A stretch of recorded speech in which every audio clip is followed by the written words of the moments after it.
오늘 하나님 말씀은 요한복음 8장 34절부터 38절까지 말씀. 8장 34절부터 38절까지 말씀 함께 읽겠습니다. 8장 34절부터 읽습니다. 시작. 예수께서 대답하시되 진실로 진실로 너희에게 이르노니 죄를 범하는 자마다 죄의 종이라. 종은 영원히 집에 거하지 못하되 아들은 영원히 거하나니. 그러므로 아들이 너희를 자유롭게 하면 너희가 참으로 자유로우리라. 나도 너희가 아브라함의 자손인 줄 아노라. 그러나 내 말이 너희 안에 있을 곳이 없으므로 나를 죽이려 하는도다. 나는 내 아버지에게서 본 것을 말하고 너희는 너희 아비에게서 들은 것을 행하느니라. 아멘. 너희 아비가 누구냐? 라는 제목으로 오늘 말씀 전하도록 하겠습니다. 여러분, 저는 어린이 전도협회를 사랑합니다. 어린이 전도협회에서는 매주 토요일마다 어린이들을 위해서 복음을 전하고 있습니다. 그리고 또 다른 선교 단체들도 저는 좋아합니다. 비록 조금 왜곡되어진 모습들, 각기 선교 단체들의 왜곡된 모습들은 제가 좀 항상 우려스러운 얘기를 하긴 합니다만, 그들 나름대로의 선교 전략 열심히 내는 것은 전 존중합니다. 하지만 너무 치우치는 것 정말 좋지 않습니다. 신앙은 치우칠 수가 없습니다. 신앙은 하나님 안에 있기 때문에 한쪽으로 종교화되거나 교리화되는 것을 예수님은 원하지 않으셨거든요. 그런데 많은 부분 선교단체나 아니면 어떤 단체들이 교회 이름을 가지고 너무 치우쳐 있는 모습 봅니다. 저는 교단들도 그렇습니다. 어떤 교단들이 교리장정이라고 표현하더라고요. 교리장정, 그리고 법이요하고 재판하면서 사람들을 정죄하는 것을 봅니다. 저는 성경에서 그렇게 하라고 되어 있지 않은 것을 봅니다. 또 그래서 저는 그들의 하는 모습을 조금 이해를 못하고 있습니다. 나름의 규칙을 정했다 할지라도 성경에 사랑하라는 말 그보다 더 큰 계명이 없다 했음에도 불구하고 그런 것 무시하고 법이요 하고 싸웁니다. 저는 그런 부분에서 도대체 성직자들이 그렇게 해서 되겠나 싶은 생각이 많이 들었습니다. 제가 왜 서두에 이런 얘기를 하고 있냐 그러면, 자기가 옳다는 말을 계속 주장하는 사람들 절대로 옳은 사람이 아닙니다. 저는 가장 위험한 사람 중에 하나라고 생각합니다. 나는 옳고 타인은 그르다라고 말하는 생각을 가진 사람들 정말 문제가 많아요. 그래서 사실 교단도 여러 개 나뉘는 것을 방지하기 위해서 그렇게 법도 만들고 교리도 만들었다 할지라도 지금 한국교회처럼 교단이 많은 나라가 없습니다. 장로교회가 한 200개 교단이라고 해요. 장로교라는 이름 쓰면서도 총회장이 다 달라. 200명이라는 얘기예요. 감리교회도 두세 가지로 갈려져 있죠. 물론 한 교단이긴 하지만 감리교회도 어느 학교 출신 이렇게 나눠져 갑니다. 저는 그런 분들한테 또 묻고 싶습니다. 우리가 지금 섬기고 있는 이가 예수입니까? 어느 학교입니까?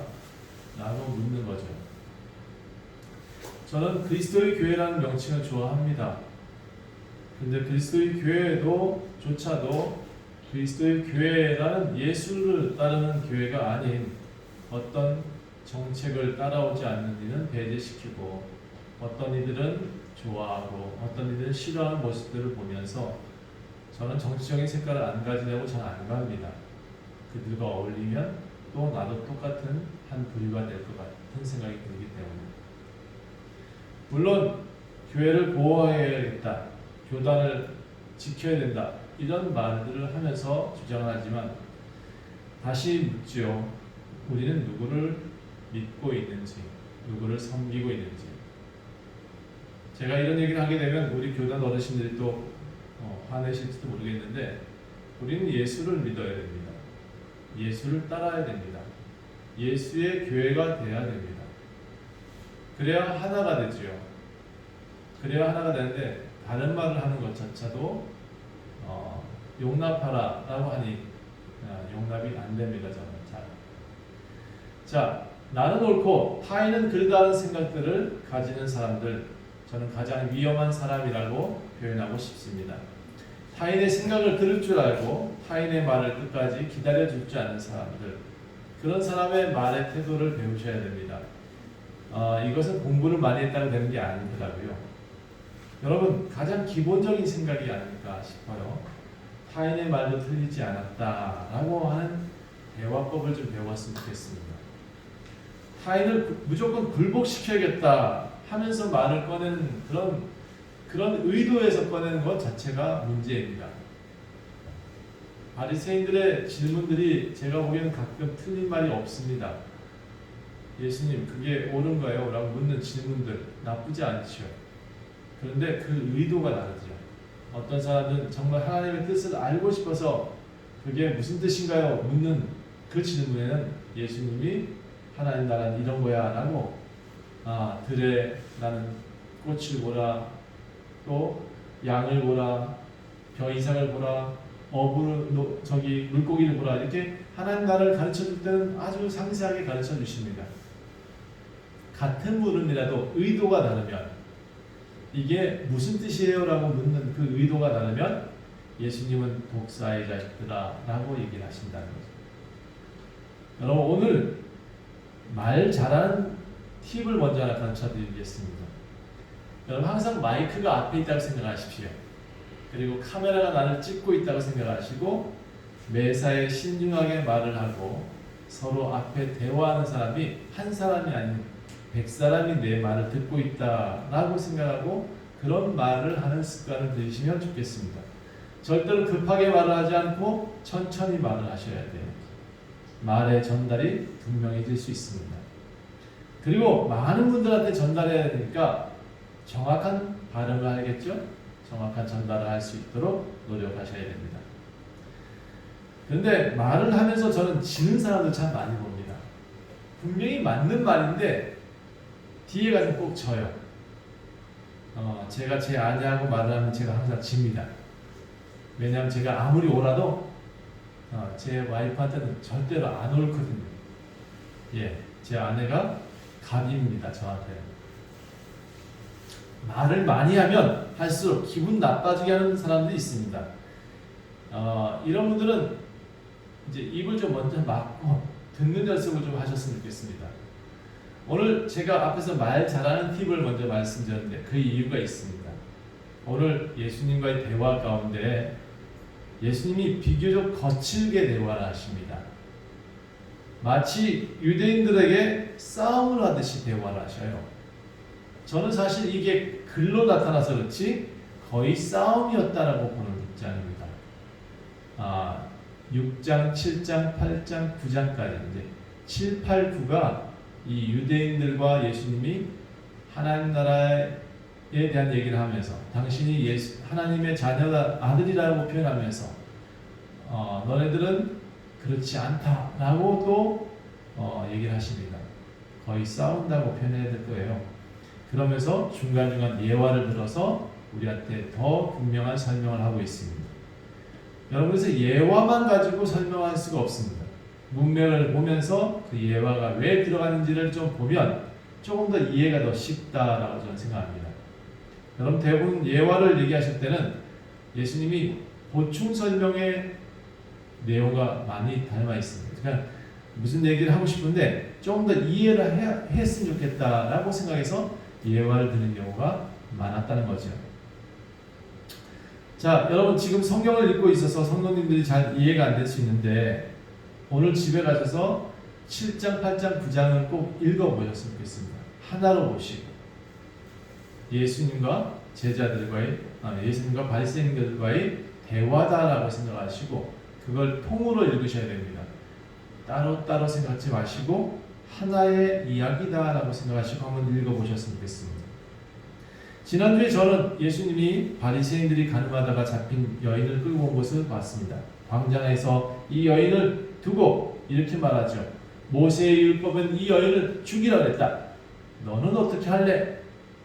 그리고 뭐라고 표현했냐면 선생, 당신은 어떻게 생각하십니까? 라고 질문을 한다는 거죠. 이 사람들이 이렇게 질문한 의도는 예수님을 고발할 생각을 갖고 그렇게 질문했다는 겁니다. 질문이 나쁜 건 아니에요. 여러분 많이 질문하셔야 돼요. 교회에서 성도님들이 성경 읽다가 모르면 질문하셔야 돼요.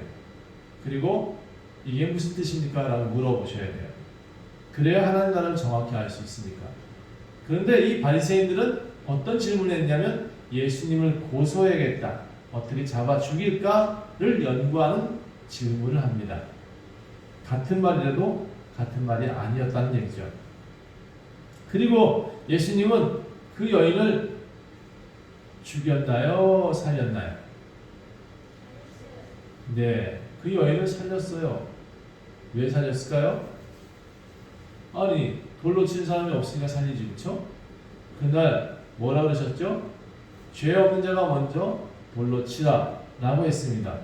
그런데 그 전에 예수님이 허리를 굽혀서 땅에 뭔가를 썼다 그랬어요. 주저앉지 않았습니다. 예수님 허리를 굽혀서 뭔가 썼어요. 그러면 사람들이 대충 볼 수 있는 높이의 큰 글자로 썼을 거라고 저는 생각합니다. 뭘 썼을까요? 제가 지난주 질문이었고 여러분 집에 가서 한번 생각해 보세요 라고 했습니다. 오늘 제가 말씀드린다 했죠? 이거는 정답은 아닙니다.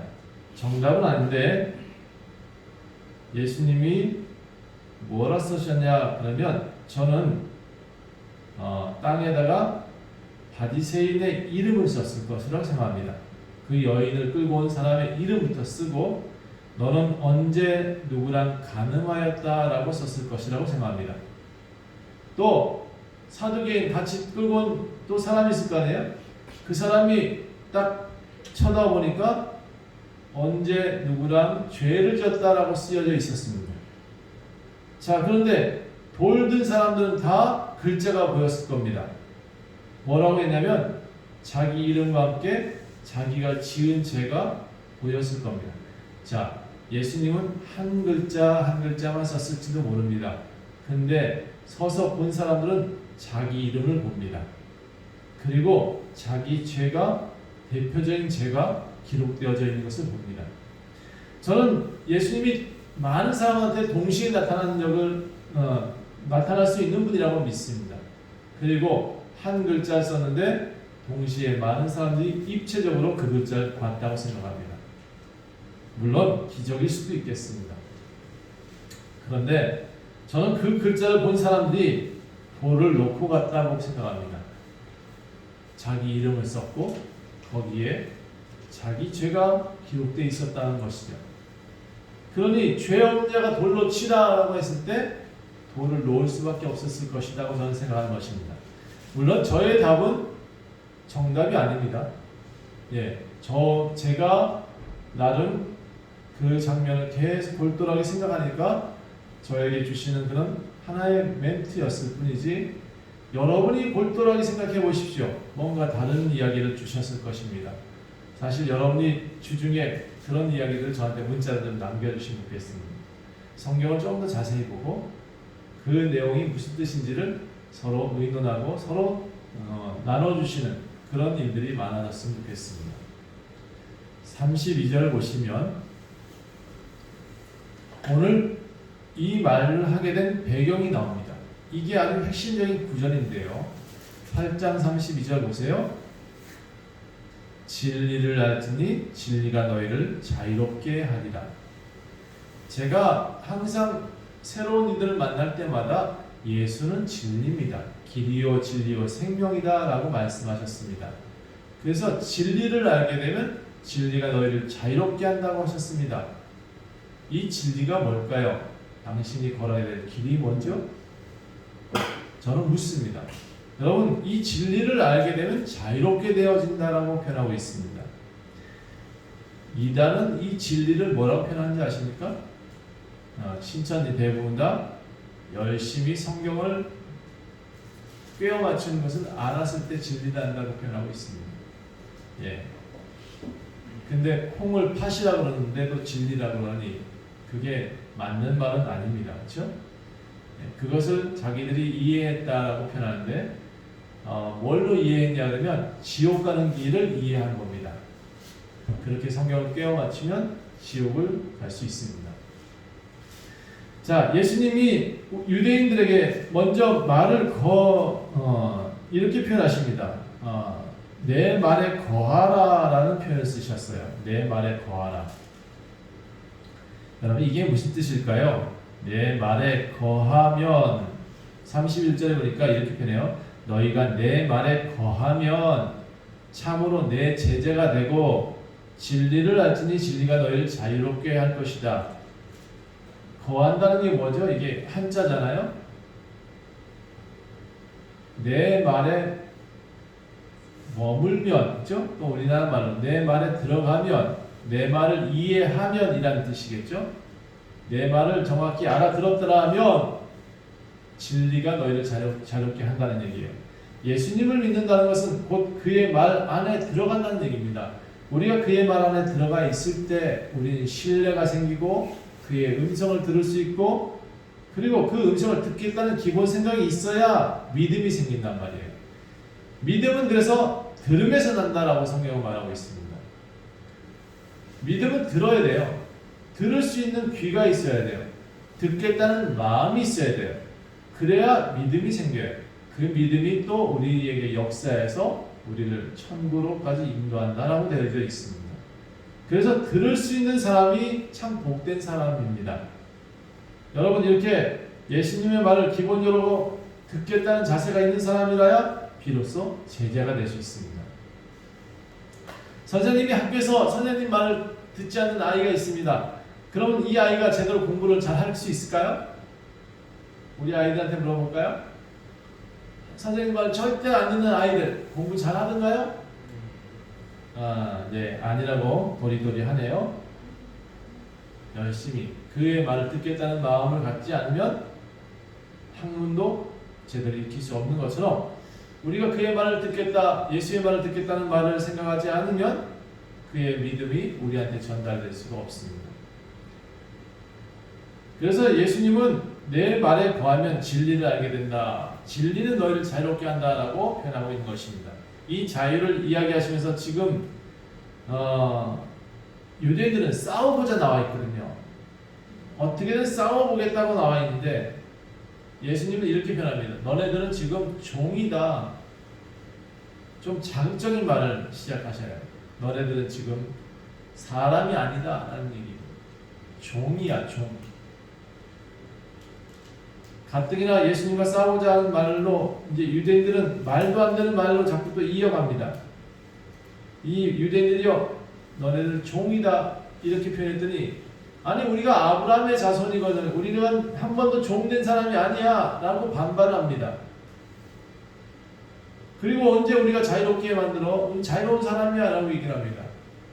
그런데 이 8장 33절에 있는 이 유대인들의 말은 거짓말입니다. 사실 팩트는 이렇습니다. 그때 당시에 예수님 그 예루살렘은 유대 베들레헴, 이 유대에 있는 모든 사람들은 다 로마의 속국입니다. 말 그대로 종입니다. 우리가 옛날에 일제 강점기에 있을 때 우리는 한국인이었나요? 일본인이었나요? 강점기에 있을 때는 우리는 그들의 종이었습니다. 우리는 일본인도 아니고 한국인도 아니었던 거예요. 그때는 우리는 일본 사람들한테 종처럼 불려졌기 때문에 종이었던 거죠. 그러니까 이 유대인들이 자기가 지금 말하고 있는 말이 거짓말임에도 알면서도 대답을 그렇게 우리가 아브라함의 자손이거늘 우리는 한 번도 매인 적이 없거늘 우린 자유하거늘 너는 왜 이런 말을 하니? 라고 말하는 그 말이 거짓말이라는 거죠. 저 같으면 사실 이런 얘기를 했을 것 같아요. 예수님은 그래도 적어도 민족의 자존심 건들지 않으셨어요. 그리고는 이렇게 말씀하세요. 너 진실로 너에게 이르노니 죄를 범하는 자마다 죄의 종이 되는 거야 라고 표현하세요. 저는 이거 읽으면서 그런 생각이 들었어요. 저 같으면 너네들 지금 이스라엘의 종이면서 그릇 따위 얘기를 하냐 라고 얘기를 했을 것 같아요. 아주 싸우고자 한다는 거예요. 근데 예수님은 그 사람들에게 자존심을 건들지 않고 죄의 종이다 라고 표현하고 계세요. 죄를 범하는 자마다 죄의 종이 되는 거야 라고 좀 비껴서 말을 하고 계세요. 그런데 좋은 말로 표현하시면서 이 죄를, 이 종이 된 사람들을 아들이 자유하게 해줄 수 있거든 이라고 또 대화를 이어가십니다. 깊은 속에 있는 말을 한마디씩 꼭 던지시면서, 그런데 아브라함의 자손인 줄 또 안다라고 또 대답을 해주십니다. 그러니까 앞에 있는 사람은 들었다 놨다 하셔요. 예수님이 뭐라고 하면 내가 아브라함의 자손인지 내가 알고 있거든. 그래, 그래서 그런데 말이야 너는 그러니까 내 말이 씨알도 안 먹히는 거야 라고 또 말도 하셔요. 그러니까 나를 죽이려 하는 거야 라고 말을 하십니다. 이게 무슨 말이냐면, 여러분 글을 읽어서 찬찬히 우리가 글을 읽다 보면 되게 차분하게 우리가 읽지만 이게 연극이나 영화로 만들어진다 그러면 싸우는 장면이 됩니다.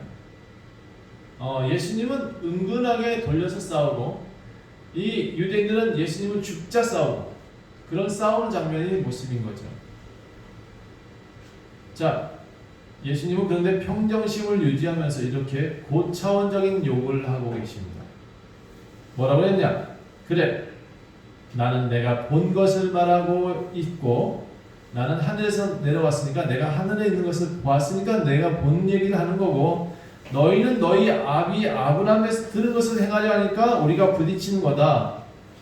이게 무슨 얘기냐? 율법을 얘기하는 거. 그래, 맞아. 너네들은 율법만 들었으니 그렇게 얘기할 수밖에 없는 존재고 나는 하늘에서 내려온 사람이라 하늘 것을 얘기하니 이렇게 부딪히지 당연한 이야기야 라고 얘기를 하시는 겁니다. 그런데 말입니다, 실제로 너희 아버지 아브라함은 만약 나를 봤다면 너무너무 기뻐했을 거야 라는 말도 덧붙여 하십니다. 아마 아브라함이 나를 봤다면 나를 죽이려 하지 않았을 거야. 나를 너무나 사랑했을 것 같아. 말이야, 너네들이 하고 있는 지금 아브라함의 자손이라고 하는 그 말도 사실은 거짓말이야 라고 얘기를 하십니다. 앞에서 지금 난 아브라함 자손이야 라고 말했던 그 사람한테 너 지금 아니 그건 새빨간 거짓말이야 라고 말하고 계십니다. 이건 욕입니다. 예수님이 사실은 그들한테 욕을 하신 거예요. 뭐라 했냐? 그 다음에 더 심한 욕들이 나옵니다. 아마 아마 제가 교리를 정말 중요시하는 사람 같으면 이 교리에 맞지 않는 이야기를 제가 막 했다? 그럼 멱살 잡고 달려들 것 같아요. 똑같은 상황이에요. 지금 이 예수님이 이 바리새인들한테 뭐라고 표현하냐? 자, 봅시다.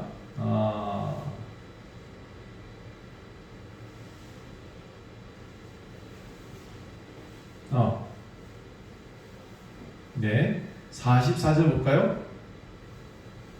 44절에 보니까 그래, 너네 아비는 아브라함이 아니야. 뭐라고 했냐면 너희 아비는 마귀야 라고 말합니다.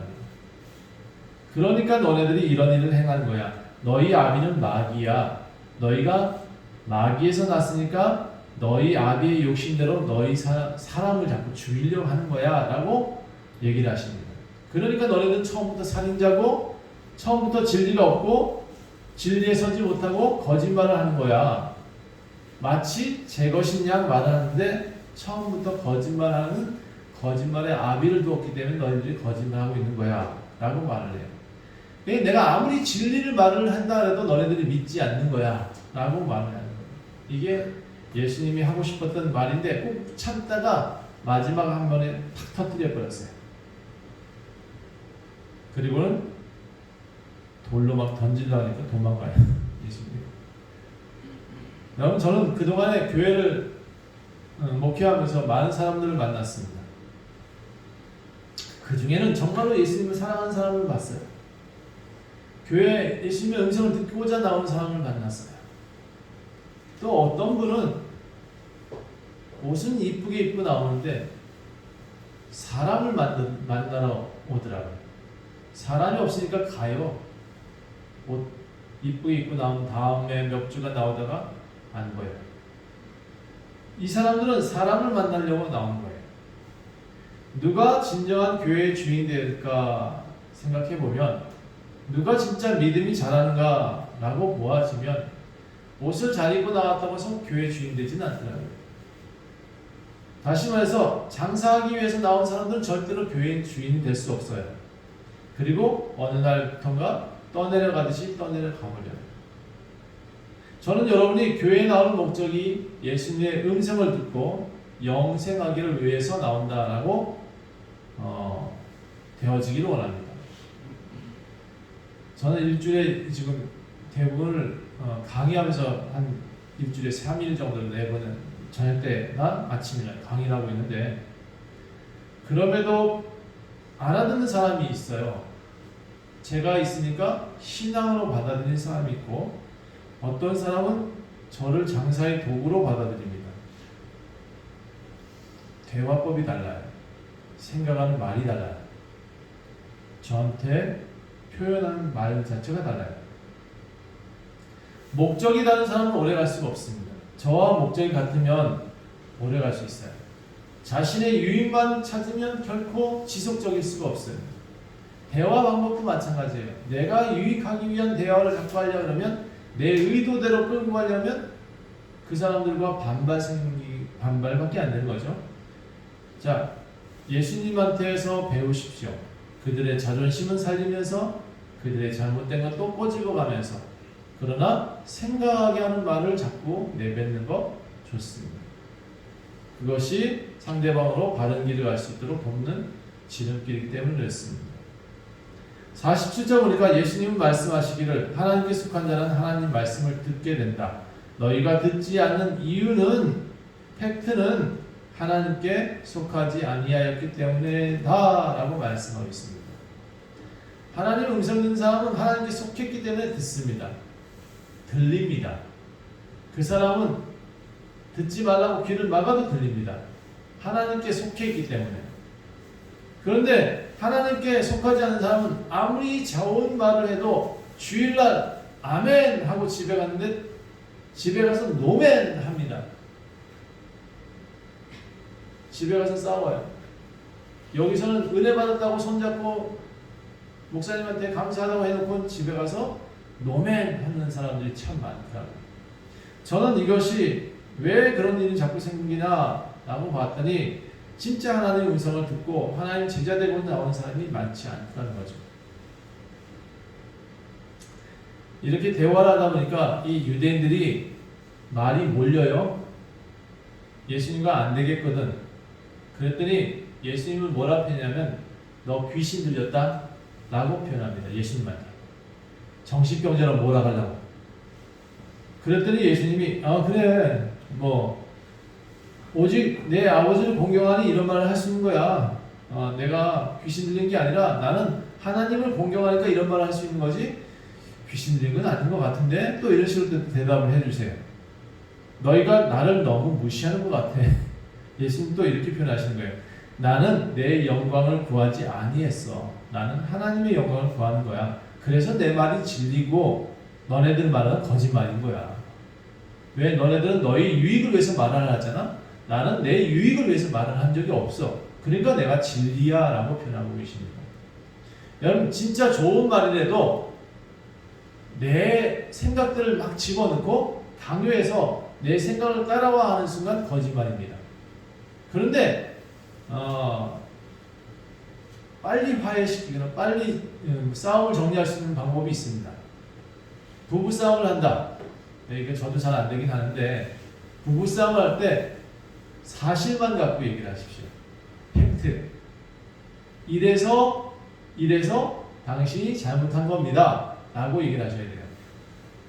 감정적으로 이러니까 내가 이렇게 나오면 이게 싸움이 더 커진대요. 그러니까 이렇기 때문에 내가 화를 내는 거고 이렇기 때문에 잘못된 거야 라고 말할 때는 수긍을 한다는 거죠. 예, 이게 팩트의 대화법이랍니다. 자, 그런 말은 들을 줄 아는 것도 좋다라는 거죠. 자, 이 말을 들은 예수님을 정신병자로 몰고 싶었던 사람이 도리어 이렇게 말했던 그들이 이 말을 듣자 어떻게 되냐? 획 돌아버려요. 소리를 바람만 지릅니다. 그리고는 뭐라고 표현하냐면 예수, 너는 도대체 우리 조상 아브라함보다 더 크다는 거야?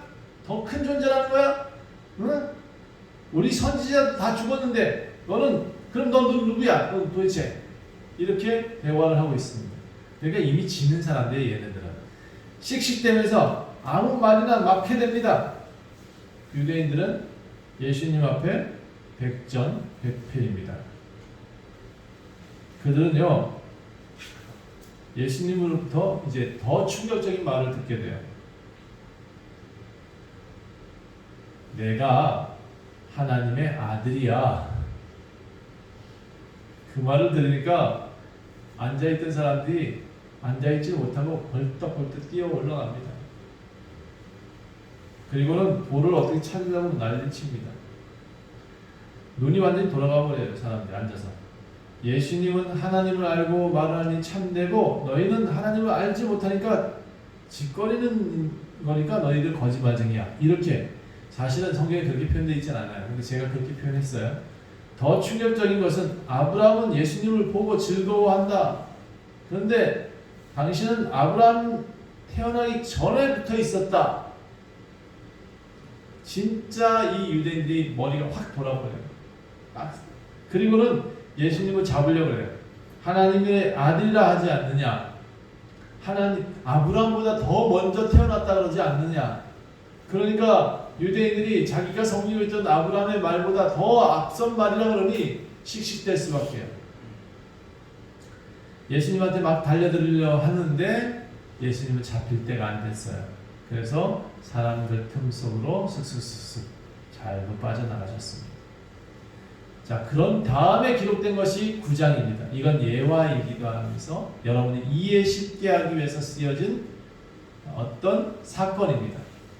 이 9장에는 태어날 때부터 맹인된 사람이 있습니다. 이 맹인이 예수님을 만나서 고침을 받습니다.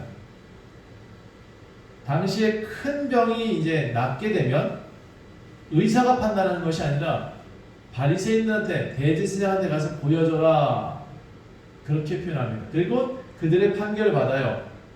그런데 해필 이 바리새인들이 아마 예수님과 싸운 그 바리새인 같아요. 제가 보기엔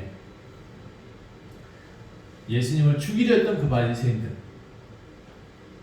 그 바리새인들이 맹인이었던 사람 너 어떻게 보게 됐어? 라고 물으니까 예, 제가요 누구를 만났는데 제가 눈 감아서 잘 몰라요. 근데 진흙을 저한테 눈에 막 발랐어요. 그러더니 제가 씻고 나니까 눈이 보이대요. 그러니까 바리새인들이 서로 막 토론이 일어납니다. 야, 이거 도대체 누구냐? 이 예수라는 사람이 도대체 누구야? 저 사람이 안식일을 안 지킨 사람이잖아. 그러니까 저 사람 이단이지. 라고 씩씩대고. 아니야. 아니 저기 하나님의 능력이 아니면 어떻게 이렇게 표적이 나타난단 말이야? 라고 둘이서 막 분란이 일어나요. 그렇게 신랄하게 싸우다가 지들끼리 싸우다가 다시 맹인인 사람한테 물어요.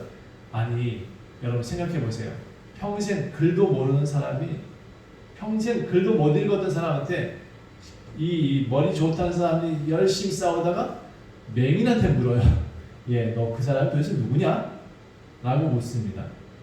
너 그 사람 너가 눈 뜨겠는데 넌 뭐라고 생각하니? 그러니까 이 사람이 참 웃기지 않습니까? 이 상황이 참 전 너무 웃겨요. 열심히 배웠다는 사람이 맹인한테 묻는다니까요. 예, 너는 도대체 뭐라고 생각하니? 그 맹인이었던 사람이 이렇게 표현해요. 그분 선지자 아닐까요? 바리새인들은 그 맹인의 말을 듣고 승질나. 그래서 부모를 불렀어요. 부모야, 너네들 얘 태어날 때부터 맹인 맞니? 예, 맞아요. 태어날 때부터 맹인이었어요. 눈 없이 태어난 아이가 맞습니다. 근데 왜 지금 보냐? 모르겠는데요. 이 부모의 대답은 모르겠는데요. 제가 어떻게 알아요? 저 아이가 컸으니까 저 아이한테 물어보세요. 라고 대답을 또 아이한테 밀어요. 자, 왜 이렇게 대답했냐? 성경에는 이 부모들이 이미 바리새인들이 예수님을 만약 믿는다 하면 출교하기로 마음먹었다는 거예요. 이 사람을 쫓아내는 거예요. 그 집에서 맹인이나 그 집 부모들이 그 동네에서 못 살아요. 출교당하면 쫓겨나가야 되는 거예요. 그러니까 아들한테 밀었다, 엄마한테 밀었다 그런 거예요. 자, 결국은 뭐라고 했냐면 9장 39절 볼까요? 이렇게 맹인으로 눈뜬 사람에 대했던 논란의 이 장면이 성경에서 말하고 있는 핵심 내용은 9장 39절에 있습니다. 예수께서 이르시되 내가 심판하러 이 세상에 왔다. 내가 심판하러 온 거야. 보는 사람은 보지 못하게 만들겠고 본다고 하는 사람은 보지 못하는 사람은 보게 만들기 위해서 왔다는 얘기입니다. 누가 보는 사람이고 누가 보지 못한 사람이죠? 누가 지금 볼 수 있는 사람이고 누가 보고 있지 못한 사람인가요? 눈 떴다 하는 사람은 못 보는 사람이고 눈 감은 사람은 보게 되는 역사가 어떻게 일어나죠? 예수를 받아들인 맹인은 눈을 뜨게 되고 예수를 받아들이지 않은 사람은 맹인이더라. 그래서 좀 극단적으로 표현하자 그러면 예수를 알지 못한 사람은 지금도 눈 감고 사는 겁니다. 제가 눈이 가끔 이런 식으로 얘기를 합니다. 눈이 있을지어다, 들을 귀가 있을지어다 라고 표현할 때가 있습니다. 여러분, 우리가 듣는 귀도 없고 보는 눈도 없더라. 제가 많은 사람을 만나면서 기독교 안에서도 그렇더라는 거죠. 예수님을 정확하게 설명한 사람을 많이 못 봤습니다. 저는 성경을 예수님을 설명하려고 노력합니다. 교리와 장정을 설명하지 않습니다. 내 생각을 주장하지 않습니다. 여러분, 내가 본다라고 말하지 않습니다. 저는 절대로. 오늘도 제가 그렇게 표현했죠. 제가 예수가 글 쓴 그 글이 저의 생각입니다. 여러분도 틀리지 않았습니다라고 대답을 했을 것 같아요. 성경을 보는 눈은 다 다르지만 한 가지만 꼭 기억하십시오. 그분의 음성을 듣고자 성경을 펼치셔야 됩니다. 많은 사람이 성경을 읽었대요. 그런데 안 믿는데요. 왜 그런 결과가 나오죠? 그의 음성을 듣고자 하는 자는 제자가 되고 그의 음성을 듣고자 하는 자는 하나님 나라를 보게 됩니다. 그를 사랑하는 자는 그도 하나님도 사랑하신다고 되어 있습니다. 사랑하지 않는데 성경을 본다? 예, 이거는 진짜 재미없는 글자들만 쓰여져 있습니다. 사랑하면 이 글자는 살아납니다. 여러분, 이 글자에 예수의 음성을 듣고자 하면 여러분은 제자가 될 수 있고 여러분은 성경에서 하나님의 음성을 들을 수 있습니다. 저는 실제 눈뜬 봉사들이 너무 많은 것 같아요. 현재 기독교 성도들을 눈뜨게 가르쳐야 되는데 눈을 찔러서 더 봉사로 만드는 사람들이 많다라고 생각되어집니다. 정치로 봉기하고 집단화하고 교회를 세우고 건물을 세우고 교회가 아닙니다. 건물을 세우고 교회를 세워야죠. 여러분, 한 사람 한 사람 세우는 것은 교회를 세우는 일입니다. 그런데 건물을 세우고 사람들을 집단화시켜서 응집하고 목소리를 내게 만들고 예수님의 음성을 내게 만드는 다행인데 왜 자기 집을 그렇게 돈을 많이 받고자 소리를 뭉치냐고요. 화염병을 던지냐고요. 문제가 있는 겁니다. 예수님의 음성을 듣고자 하는 자는 예수님의 제자가 됩니다. 예수님의 음성을 따르는 자는 성경에 살아납니다. 여러분, 이것이 글자가 아니라 예수의 음성이 되고 하나님의 말씀이 되는 것, 여러분이 사랑하고 그의 음성을 들으려 할 때 나타나는 역사입니다. 나의 교리나 나의 전통을 주장하다 보면 결국 하나님을 기뻐하던 아브라함을 따르지 않는 결과를 나타내게 됩니다. 아브라함은 하나님을 기뻐했는데 그 아브라함이 말한 내용은 그걸 따르는 사람들은 하나님의 음성을 따르기보다는 교리를 따르게 된다는 얘기입니다. 저는 교회가 만드는 여러 가지 제도와 법, 악용하는 사례를 너무나 많이 보았기에 오늘 본문의 내용이 무엇인지 정확히 알고 있습니다. 여러분 그래도 이게 법이요 하면서 사람들을 굴복시키지 않는 그런 교회에 와 있음에 저는 감사하다 생각합니다. 우리 교회는 여러분이 법입니다. 우리 교회는 성경의 법입니다. 성경의 말을 한 사람이 법이에요. 그리고 예수를 따르는 사람이 법이요. 여러분 예수와 함께 살고자 노력한 사람들의 그 어눌한 말 자체가 신앙이요 교회입니다. 여러분 우리는 어떤 교리장령보다도 예수님을 사랑하는 사람이 가장 앞서는 사람입니다. 무엇보다도 저는 교리보다 사랑을 가르치고 규칙보다는 자발적인 신앙인 되기를 원해서 항상 가르쳐드리고 싶습니다. 내 몸이 자랄 때 내가 자라는 거지 먹여서 자라게 되면 돼지죠. 많이 먹여서 피둥피둥 살만 찌우면 돼지입니다. 내가 자라게 되는 것은 뭐냐면 스스로 하나님을 추구하고 먹고 마시는 사람들이 되셔야 됩니다. 제가 주중에 성경 읽으세요 라고 말을 안 하죠. 그래서 여러분 이제부터 조금씩 다른 표현을 쓸게요. 여러분 살찌고 싶으면 여러분 튼튼해지고 싶으면 밥 먹잖아요. 그러니까 주중에 밥 좀 먹어요. 주중에 성경을 조금씩이라도 좀 보려고 하셔요. 그것도 좋은 방법인 것 같아요. 내 몸을 튼튼하게 하시는 방법, 밥을 먹듯이